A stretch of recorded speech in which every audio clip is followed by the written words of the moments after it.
আজ বানাবো লোভনীয় মাটন চুস্তা। তার জন্য এখানে মশলা হলুদ গুঁড়ো, জিরের গুঁড়ো, ধনের গুঁড়ো, লঙ্কার গুঁড়ো জলে ভিজিয়ে রাখলাম।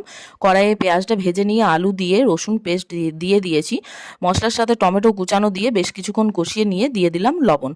লবণটা দেওয়ার পর তারপর এখানে দেখুন মাটন চুস্তাটা সিদ্ধ করে রেখেছি। এটা কুচিয়ে মানে আমরা রান্না করি, আর আপনারা বাজারের বা অন্য ভিডিওতে যেটা দেখেন সেটা গোটা গোটা, তো ওরকম ভালো লাগে না। এটা যেহেতু সিদ্ধ করা ছিল জলটা নিংড়ে নিয়ে কড়াইয়ের মধ্যে দিয়ে দিলাম। বেশ কিছুক্ষণ নাড়াচাড়া করব, ঢাকা চাপা দিয়ে এটা রান্না করতে হবে। এটার মধ্যে মাটনের একটা গন্ধ বেরোবে, ততক্ষণ পর্যন্ত রান্না হবে, কারণ সিদ্ধ হয়েই আছে।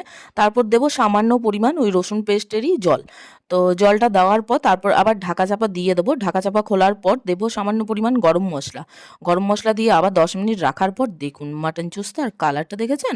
গরম ভাতে একবার বানিয়ে খেয়ে দেখুন তো, তারপর কমেন্টে জানাবেন কেমন হয়েছে। বাজারে তো অনেক রকমের মাটনের রেসিপি খান, একবার চুস্তা এনে পরে তারপর এটা বানিয়ে খেয়ে দেখুন, দারুণ লাগে।